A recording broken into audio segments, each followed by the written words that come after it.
Terima kasih pemirsa, Anda masih menyaksikan Kominfo Newsroom. Kita ke informasi selanjutnya. Berdasarkan evaluasi pemilu 2019 silam yang kurang efektif, Ketua KPU Ilham Saputra menyederhanakan pemilu 2024 dengan hanya menyediakan 2 jenis surat suara. Dengan adanya hal ini, hari ini Komisioner KPU menggelar simulasi pemungutan surat suara untuk pemilihan umum tahun 2024 mendatang. Komisioner Komisi Pemilihan Umum menggelar simulasi pemungutan dan perhitungan suara dengan desain surat suara dan formulir yang disederhanakan untuk persiapan pemilu 2024. Ketua KPU Ilham Saputra mengatakan, penyederhanaan surat suara berdasarkan evaluasi pemilu 2019 silam yang kurang efektif dan mampu memakan korban petugas selama pemilu 2019 berlangsung. Berdasarkan hal itu, Ilham juga mengatakan, penyederhanaan surat suara bertujuan agar pemilu 2024 lebih maksimal dan mengurangi resiko korban petugas serta kesalahan teknis perhitungan formulir. Pada pemilu 2019 lalu, pemungutan surat suara terbagi menjadi 5 surat suara. Namun, pada pemilu 2024 mendatang KPU hanya menyediakan 2 jenis surat suara. Surat suara pertama memuat pilihan calon presiden dan wakil presiden, DPR RI dan DPD RI. Sementara pada surat kedua memuat calon DPRD provinsi dan DPRD kabupaten atau kota. KPU bekerja sesuai dengan konstitusi dan undang-undang. Oleh karenanya, KPU periode 2017-2022 ya tetap konsen, tetap mempersiapkan segala sesuatunya agar periode berikutnya KPU 2022-2027 dapat melanjutkan penyelenggaraan pemilu 2024. Semoga bisa sukses dan lancar. Bapak Ibu sekalian yang saya hormati, ini adalah ikhtiar kami agar kemudian mengajak kepada pengalaman pemilu 2019 bahwa kita ada korban dari petugas kami, kemudian juga ada persoalan-persoalan yang kemudian membuat pemilu 2019 itu begitu rumit dalam teknis pelaksanaannya. Sehingga pada hari ini, untuk yang keempat kali kami melakukan simulasi kembali. Hari ini ada 2 model surat suara, yaitu surat suara 2 surat suara dan 3 surat suara ya Bu Evi ya. Nah silakan nanti Bapak Ibu sekalian berikan masukan kepada kami. Saya berharap juga nanti ada exit poll ya, menyampaikan bagaimana kira-kira apa pandangan Bapak Ibu sekalian sebagai pemilih dalam mengikuti simulasi hari ini. Pemirsa, pemerintah merombak total kebijakan terkait minyak goreng sawit curah dari semula berbasis perdagangan menjadi kebijakan berbasis industri. Hal ini dilakukan karena kebijakan minyak goreng sawit curah berbasis perdagangan terbukti tidak efektif menjaga pasokan dan harga MGS bagi masyarakat, pelaku usaha mikro dan usaha kecil.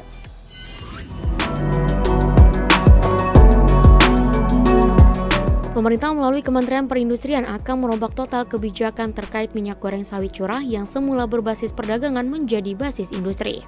Perubahan kebijakan ini menurut Menteri Perindustrian Agus Gumiwang Kartasasmita disebabkan karena basis perdagangan terbukti tidak efektif menjaga pasokan dan harga MGS di masyarakat dan pelaku UMKM.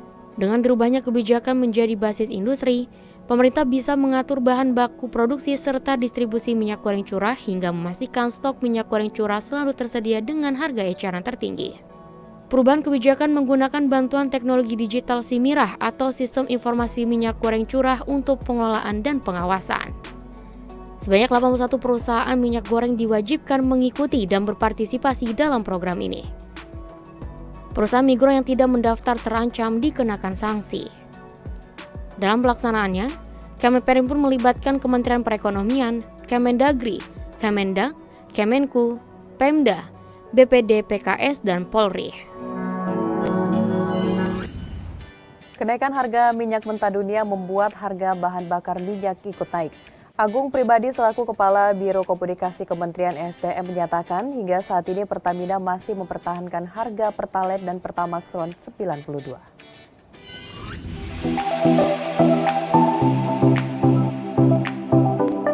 Meski harga minyak dunia melesat di angka 110 US dollar per barel, PT Pertamina tetap menjual BBM Pertamax atau setara dengan BBM RON 92 jauh di bawah harga keekonomian. Agung Pribadi selaku Kepala Biro Komunikasi, Layanan Informasi Publik dan Kerjasama dalam laman siaran pers Kementerian SDM mengungkapkan bahwa harga Pertalite masih tetap terjaga.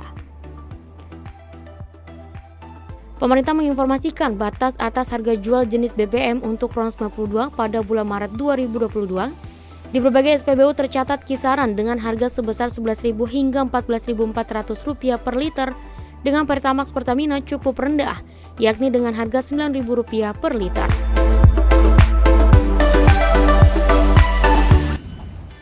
Pemirsa, Indonesia bergabung menjadi salah satu anggota drafting resolusi antara Rusia dan Ukraina.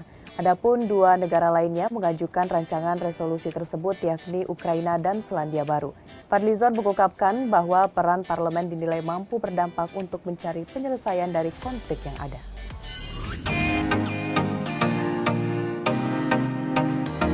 Ketua Badan Kerjasama Antarparlemen DPR Republik Indonesia, Fadlizon menjelaskan bahwa Indonesia bergabung menjadi anggota drafting resolusi antara Rusia dan Ukraina. Terdapat 155 negara yang menjadi perwakilan parlemen dan mengikuti sesi debat umum di sidang Majelis ke-144 IPU. Dalam sesi tersebut, setiap negara dapat mengajukan usulan rancangan atau draft resolusi mengenai masalah-masalah mendesak. 3 negara mengajukan rancangan resolusi untuk masalah konflik Rusia dan Ukraina, yaitu Ukraina, Indonesia, dan Selandia Baru. Fadlizon menguraikan bahwa Indonesia dan Selandia Baru memiliki misi yang sama, yaitu mendorong IPU membuka dialog antara Rusia dan Ukraina.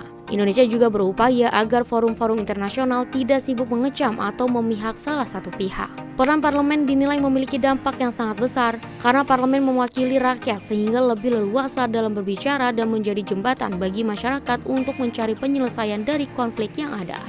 Kita sponsor utama, jadi kita yang membuat sponsor, nanti kita akan tawarkan ini kepada parlemen lain di dunia. Presiden Joko Widodo menyatakan saat ini perekonomian dunia mencoba bangkit meski dihajar kembali dengan adanya konflik antara Rusia-Ukraina. Karenanya sebagai langkah mencegah dampak ketidakpastian global kepada masyarakat, diperlukan peningkatan investasi yang menciptakan lapangan kerja.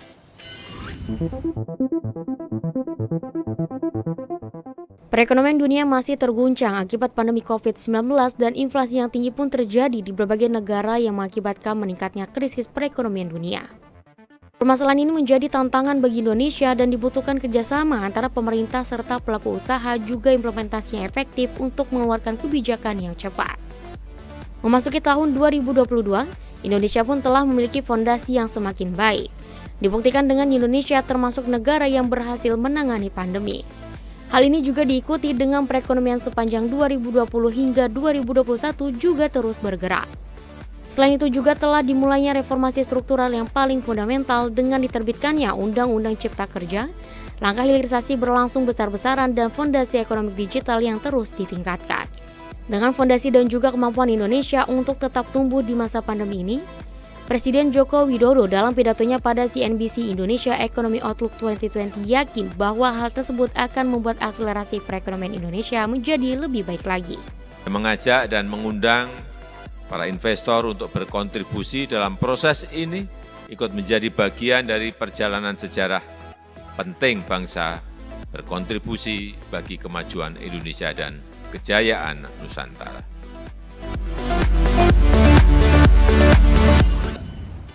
Pemirsa, di segmen berikutnya Kominfo Newsroom akan segera kembali dengan informasi dari Kementerian LHK mengenai kisah unik dari masyarakat adat Wanapo Sangke serta perakiran cuaca dari BMKG Rabu 23 Maret 2022. Tetaplah bersama kami.